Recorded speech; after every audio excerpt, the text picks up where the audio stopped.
이어서 초대 우리 수도사들이라든지 또 중세 또 도덕 철학자들이 7가지의 그 죄악을 그들이 선정을 해서 일주일에 한 가지씩 그 죄악에 대해서 묵상하고 그 죄를 멀리하는 그러한 훈련들을 가졌다고 제가 지난주에 말씀을 드렸는데요.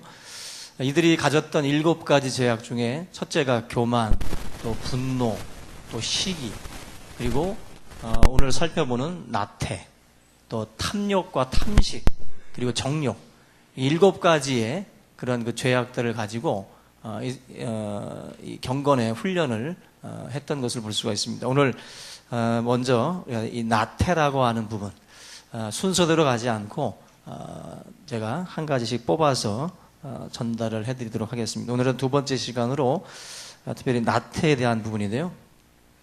우리가 살고 있는 이 사회가 대부분의 영역에서 지금 현재 전선화되어 있고 기계화되어 있습니다. 모든 것이 초스피드로 진행이 돼요. 통신도 그렇고 교통도 그렇고. 그러면 모든 일에 능률이 높아졌기 때문에 좀 더 우리가 여유가 생겨야 되는데, 그러나 실제적으로 삶을 들여다보면은 오히려 더 바빠지고 더 힘들어지는 그런 아주 이상한 그런 그 현상들이 지금 일어나고 있습니다. 과학이 발전하면 편해질 것 같았는데 꼭 그렇지만은 않다라는 거죠. 오히려 빨라진 만큼 일이 더 많아졌어요. 빨리 처리한다고. 그럼 그만큼 우리가 살고 있는 이 삶 자체가 너무나도 정신없이 지금 굴러갑니다. 직장인들도 아침 식사를 제대로 하지 못하고 출근하는 것이 비일비재하고, 또 대학생들은 취업을 위해서, 자격증 취득을 위해서 여러모로다가 지금 아주 분주하게 뛰어다니고 있습니다. 결국 젊은이들도 그렇고 젊음을 즐길 새도 없이 다들 바쁘게 살아가고 있는데, 많은 분들이 이런 모습을 보게 되면 이제 일 중독에 빠져 있다라고 볼 정도로 너무 많은 분들이 사실은 우리나라 같은 경우는 어느 나라에 비해서도 더 많은 그런 노동들을 하고 있는 게 사실입니다. 이런 상황에서 나태함이라는 이 주제는 뭔가 우리 사회랑은 어울리지 않는 것 같은 느낌이 들 정도예요. 그만큼 정신없이 우리가 또 나름대로 성실하게 또 부지런하게 살고 있다라고 생각들을 하고 있기 때문에 그렇습니다. 그런데 이 성실함이라고 하는 것으로 이렇게 가장되어 있는 수많은 사람들의 어떤 그 분주함이라는 것, 그 속을 들여다보면은 실제적으로는 이 나태함이라는 것이 아주 치명적인 나태가 숨겨져 있을 수 있다는 거예요. 우리는 내 삶을 성실하다, 내 삶을 부지런하다, 그렇게 우리는 생각을 할지 몰라요.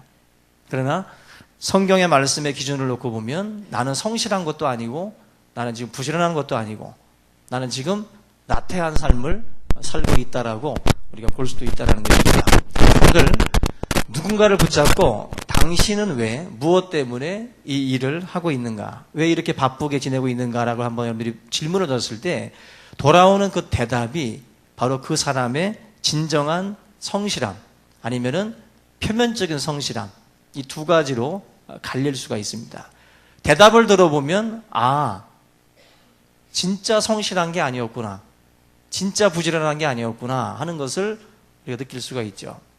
대부분이 물어보면 죽지 못해 한다, 죽지 못해 살고 있고 죽지 못해 출근하고 있다라는 식으로 대답을 하죠.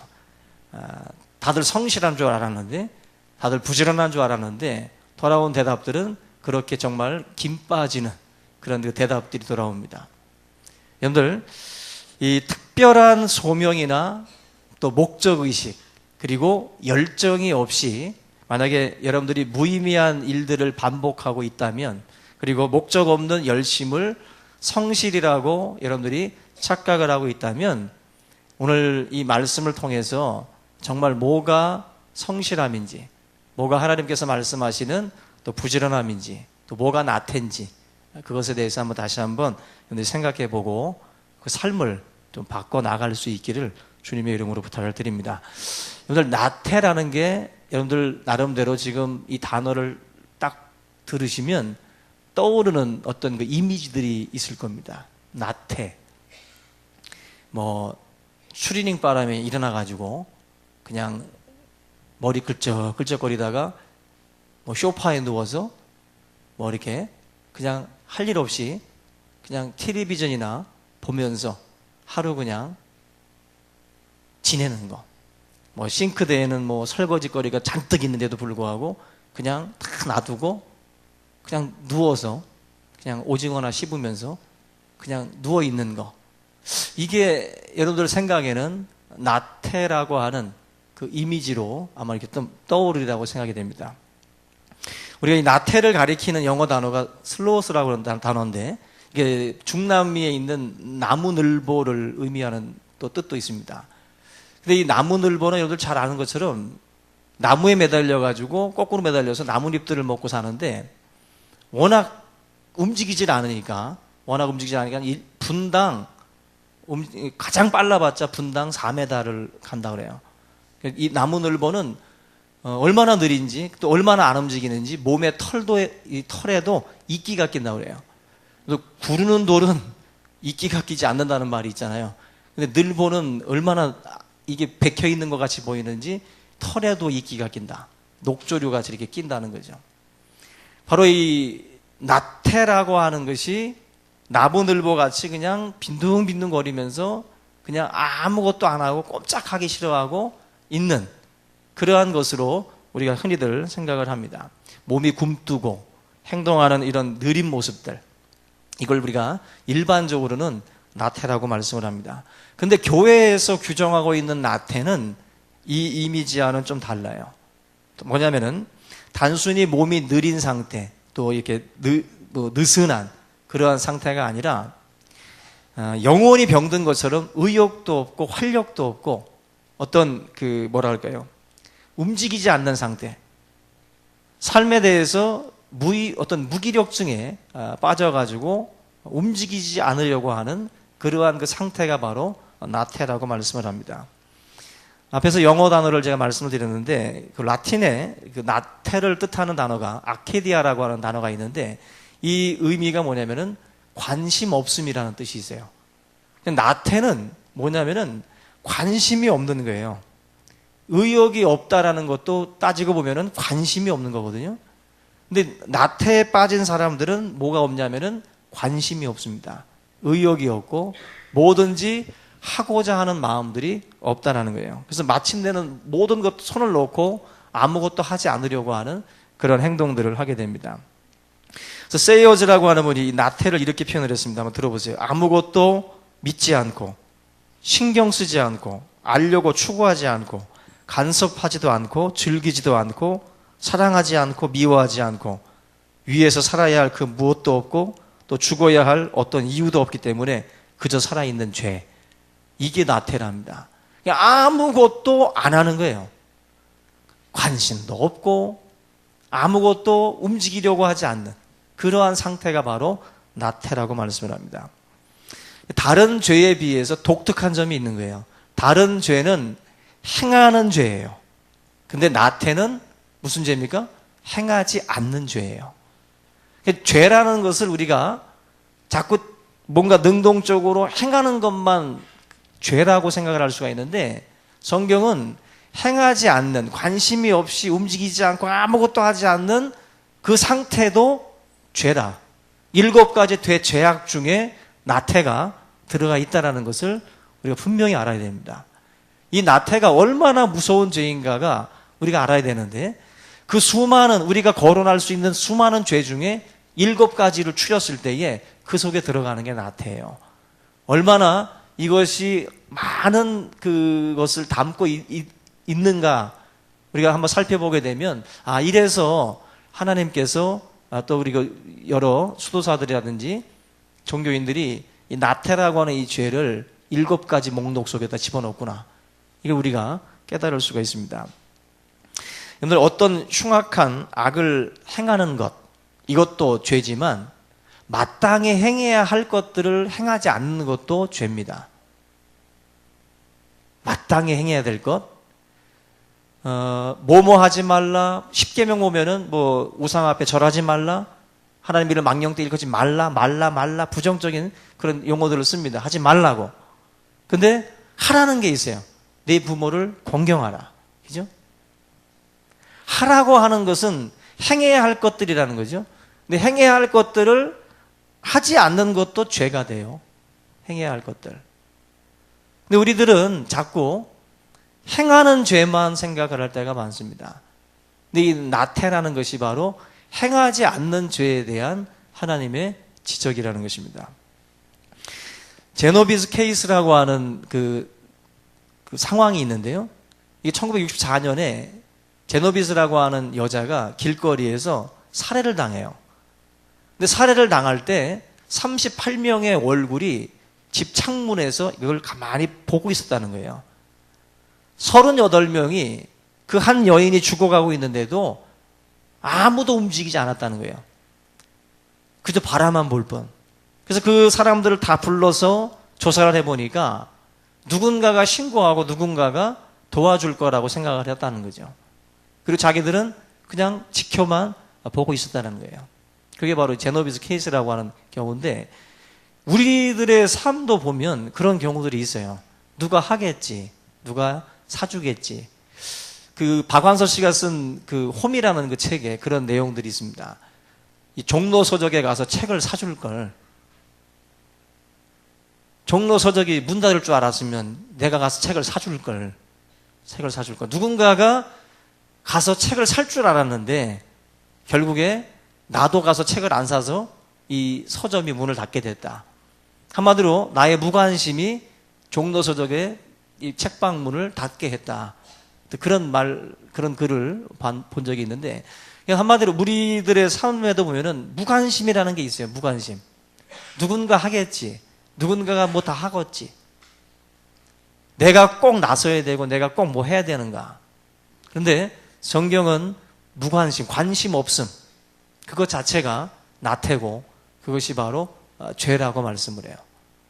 우리 모든 성도님들이 항상 내 삶에 이 촉각이 어디를 향해 있는가. 사람들은 어쨌거나 무언가에 관심을 갖고 살고 있습니다.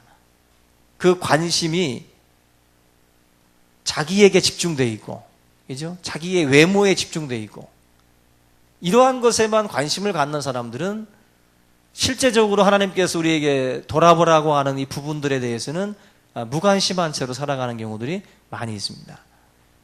저와 여러분들이 정말 무관심한 채로 다른 사람의 아픔이나 다른 사람들의 그 고통에 대해서 우리가 외면하는 그런 일이 없기를 주의 이름으로 부탁을 드립니다. 그 로드 아일랜드라고 하는 이 나라에서는 무관심한 그 죄에 대해서 500불의 벌금을 물린다고 그래요. 우리는 만약에 누군가가 물에 빠져 죽었을 때 옆에 있는 로프를 던져주면 살 수 있는데, 그 실제적으로 있었던 일이죠. 매사추세츠주에서 누군가가 그 부둣가에서 거닐다가 물에 빠져 이제 죽게 됐을 때 옆에서 일광욕을 하고 있었던 사람이 있었다는 거예요. 그런데 나중에 보니까 이 사람이 그 일에 도움을 주지 못하고 그냥 가만히 있었던 거예요. 너무나도 억울하니까 법정에 가서 고소를 했는데 무죄 판결이 나왔어요. 무죄. 그러나 성경은 죄라고 말씀을 해요.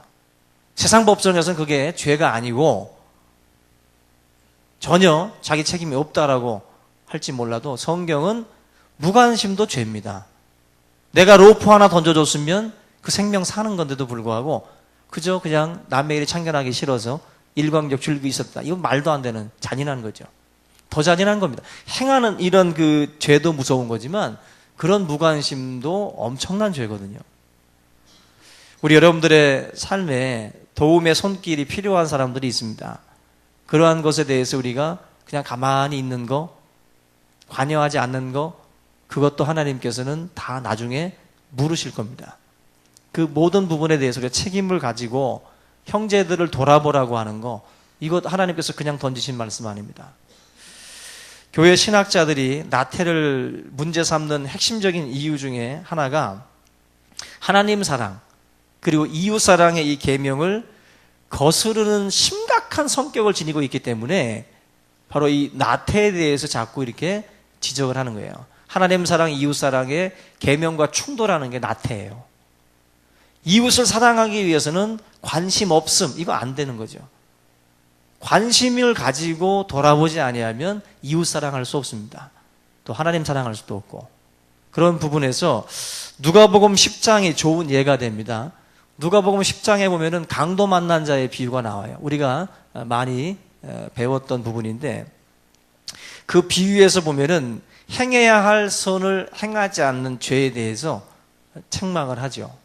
보면 강도 만나서 거의 죽게 된 사람을 제사장, 레위인은 그냥 보고 피해서 지나갔다 그랬어요. 강도를 만나서 거의 다 죽게 된 사람을 보고 피해서 지나갔다. 제사장도 레위인도 똑같이 그렇게 행동했어요. 근데 강도 만난 사람을 사마리아인만 그 사람을 주막으로 데리고 가서 씻겨주고 닦아주고 치료해주고, 부비가 들면 내가 돌아오는 길에 또 갚겠다 하면서 극진히 돌봐줘요. 극진히. 이 강도 만난 자의 이 비유에서 보면은 결국 예수님께서 책망하는 사람이 누굽니까? 보고 피하여 지나간 자들이에요. 마땅히 행해야 할 것을 행하지 않은 것에 대해서 제사장들과 레위인들을 하나님은 책망하고 있어요. 그 사람들은 그 사람을 칼로 찌른 사람이 아닙니다. 우리는 신문지상에서 보면 강도 만났으면 강도를 욕하잖아요, 우리가. 그죠? 만약에 이 누가복음 10장의 강도 만난 자의 비유도 만약에 신문지상에 이 사건이 기사화됐으면 우리는 분명히 강도를 막 욕할 겁니다. 나쁜 놈, 천벌받을 놈, 막 욕하겠죠. 그러나 그 사건 내면에 보면은 아마 제사장이나 레위인처럼 그냥 지나간 사람들, 무관심한 채 그 주위 이웃 사람들 중에도 무관심한 사람들이 분명히 있을 거예요. 그들의 무관심 때문에 예전에도 뭐 시골에서 어린아이가 뭐 성추행 당하고 살해당했을 때도 보면 지역 주민들이 그 아이를 돌보질 않습니다. 가난하고 또 엮이는 가정에서 자라나는 그 아이들에 대해서 주변 이웃들이 같이 좀 신경을 써주고 돌봤다면 그런 일들이 없었을 텐데, 그냥 내 자식 아니라고 해서 그냥 그 부분에 대해서 무관심한 채로 버려두니까 결국 끔찍한 살해를 당하는 그런 모습들을 봅니다. 이 강도 만난 자의 이 비유도 바로 그런 거예요. 행하지 않은 죄, 제사장과 레위인처럼 그냥 보고만 피해서 지나간 사람들. 여러분들, 이 나태와 반대되는 쪽에 있는 게 바로 근면이라는 단어인데, 이 근면이라는 단어는 사랑한다라고 하는 뜻이 있다고 그래요. 이 라틴 말에서는. 그러니까 이게 지금 근면하다라는 것은 사랑해야만이 부지런할 수 있어요. 잠언에도 보면 현숙한 아내가 부지런하게 손을 놀려서 가족들을 막 돌아보는, 돌보는 그런 그 말들이 있는데, 결국 사랑이라는 것이 부지런하게 만들고 근면하게 만드는 거거든요. 그 대상에 대한 관심과 사랑이 있어야만이 우리가 이렇게 근면할 수 있습니다. 사랑하는 마음이 없다면 우리는 나태해져요. 나태해지고 될 대로 되라는 식으로다가 던져놓습니다. 이 결국 도덕적으로 종교적으로 이 나태라는 것이 문제가 되는 것은 단순히 행동이 굼떠서 그것이 결코 아니다. 결국 관심을 갖지 않고 사랑하지 않기 때문에 그것이 바로 문제가 되는 것입니다. 저와 여러분들 신앙생활이라는 것은 다른 것보다도 이 부분에 대해서 우리가 좀 다른 그 세상 사람들과 좀 구별이 돼야 돼요. 세상 사람들은 행하는 죄만 생각할 수 있어요. 근데 우리는 행하지 않는 죄라고 하는 이 부분에까지도 신경을 써야 됩니다. 그것이 정말 무서운 것이거든요. 이 강도 만난 자를 돌보아주는 이 선한 사마리아인의 이 모습, 그 강도 만난 자를 돌보는 이 모습이 바로 그것이 근면이고 그것이 하나님께서 말씀하시는 이웃사랑이죠. 결국 이 강도 만난 자를 돌봤던 선한 사마리아인은 그 사람이 자기 일처럼 그 일에 대해서 관심을 갖고 돌보고 부지런을 떨면서 그 일에 대해서 정말 책임 있게 모든 것들을 마무리 지는 것을 볼 수가 있습니다. 근데 우리는 대부분의 사람들이 이런 일들을 겪게 되면 지나가다가 끼어들기 싫어하잖아요. 우리가 관여하고 싶지 않고 참견했다가 내 손에 볼 수 있고, 그죠? 참견했다가 여러 가지 안 좋은 꼴 당할 수 있으니까 우리가 일반적으로 이런 일이 내 주변에서 일어나면은 그냥 이렇게 제사장과 레위인처럼 쓱 피하려고 합니다. 그죠? 이게 어떻게 보면 지금 이거를 실제적으로 보면은 이 시대에는 어떤 그림이 정상이냐면 이 시대의 가르침은 제사장과 레위인의 모습이에요. 이 시대에는 선배가 후배한테 야, 괜히 관여하지 마. 그냥 지나가고 피해. 참견하지 마. 너 일 아니니까 관심 갖지 말어. 부모도 자식한테 너 일 아니니까 관심 갖지 말어.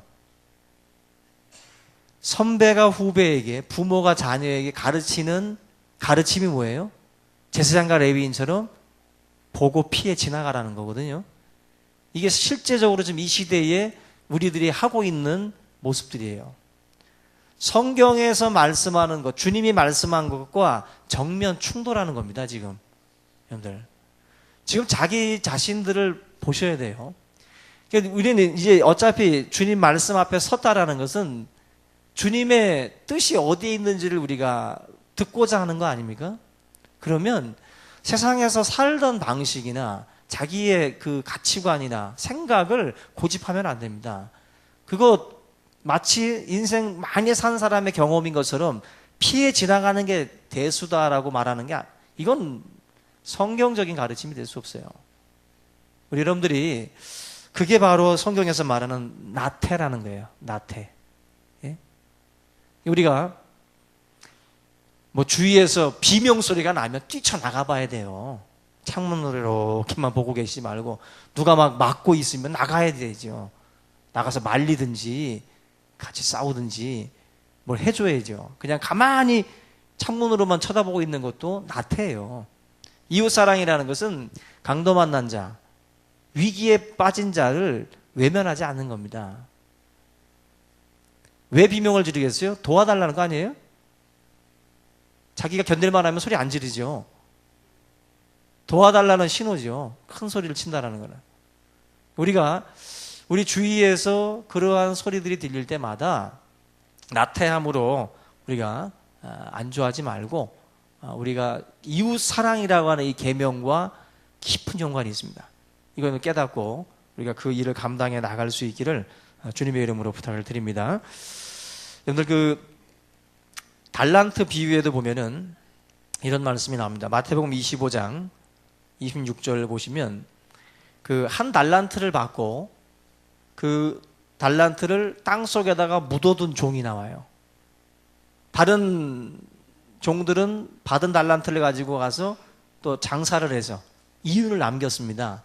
그런데 이 한 달란트 받은 사람은 그 달란트를 그냥 땅 속에다가 묻어버렸어요. 묻어버렸어요. 그때 주인이 다시 와서 그 종에게 한 말이 있습니다. 이 악하고 게으른 종아. 이 악하고 게으른 종아. 바로 지금 주인이 이 종을 책망하는 것은 뭐냐면은 이 종이 장사를 잘못해서 이윤을 못 남겼기 때문에 지금 이 종을 책망하는 게 아니에요. 이 종을 책망한 것은 아예 장사할 생각조차도 안 했다는 거예요. 장사할 생각조차도. 아무것도 안 하고 그냥 일하지 않고 일하다가 망하는 게 낫지 일도 안 하고 그냥 썩히는 것보다는 일하다 망하는 게 낫다는 거예요. 이 종의 비유, 이 달란트 비유를 보면 우리가 그 각자에게 주신 은사라는 게 있잖아요. 근데 그 은사들도 저와 여러분들이 사용해야 돼요. 묵혀놨다가 쓸모없게 그냥 녹슬어서 버리는 것 주님 앞에 가장 책망받을 일입니다. 나태라는 것은 악하고 게으르다라고 하는 것은 여러분들이 주님께 받은 바의 그 소명을 묵혀두고 있는 게 바로 그 악하고 게으른 거예요. 단순히 그냥 출인 있고 TV 보는 거 주님도 다 용서합니다. 그거 볼 수 있다. 드라마 봐라. 그런데 주께 받은 바 소명을 깨닫지 못하고 사용도 안 하고 그냥 있는 거. 새 차를 그냥 쓰지 않고 몇 년이고 놔둔다면 그 뭐가 되겠어요 그게. 가장 안타까운 게 한 번도 안 써보고 버리는 거 아니겠어요? 한 번도 안 써보고. 하나님께서는 그걸 바로 나태함이라고 그래요. 나태함. 그게 가장 악하고 게으른 종. 게으르다고만 말씀하지 않잖아요. 악하고 게으른 종이라고 했어요. 악하고. 그게 바로 악이라는 거예요. 그게 바로 죄라는 거예요. 이 나태는 결코 여러분들이 가볍게 생각하시면 안 됩니다. 오늘 이 마태복음 오늘 본문 25장 이 46절에 마지막 심판에 대해서 가르침을 주고 계시는데, 이 마지막 심판 때에서 보면은요, 영원한 형벌을 받을 자들이 지은 죄가 있어요. 영원한 형벌을 받는 그 죄가 뭔가 보면은 다름이 아니라 사랑을 행하지 않은 죄예요. 사랑을 행하지 않은 죄. 바로 지극히 작은 자 하나에게 행하지 않은 죄. 헐벗고 굶주릴 때, 그들이 목말라 할 때 그들을 돌아보지 아니한 그 죄. 우리가 생각할 때는 그게 뭐 그렇게 큰 죄야. 그런데 예수님께서는 그게 바로 나태다. 이웃의 고통과 아픔에 대해서 생각지 아니하고 무관심한 채로 살아가는 너의 그 이기적인 생각이 바로 죄다. 그게 바로 영원한 형벌 속으로 들어가는 죄다. 그렇게 말씀하는 거예요. 우리가 생각하는 것보다 하나님께서 규정하고 있는 죄가 어떻게 보면은 좀 우리가 좀 다르다라는 생각을 가질 수가 있죠. 우리가 살면서 누가 목말라 할 때 물 한 잔 안 주는 거 뭐 그게 대수입니까? 우리는 그럴듯한 사람들, 임금, 뭔가 가지고 권력이 있는 사람들에게는 잘 대접하지요. 그러나 주님은 그 대접하는 것 그렇게 기뻐하지 않습니다. 지극히 작은 소자에게 행한 것이 바로 내게 행한 것이다. 그들을 섭섭하게 하면 내가 섭섭하다는 거예요. 여러분들, 사람들을 섭섭하게 하는 것을 꼭 주님과 연결시켜야 돼요. 주님이 그 일에 대해서 섭섭해 하시고 다른 사람을 힘들게 하는 것은 주님을 힘들게 하는 거라는 거예요. 나태라는 것은 바로 마땅히 돌봐야 할 대상들 돌보지 않는 것, 그것이 바로 영원한 형벌 가운데로 들어가는 죄라 말씀을 하고 있습니다.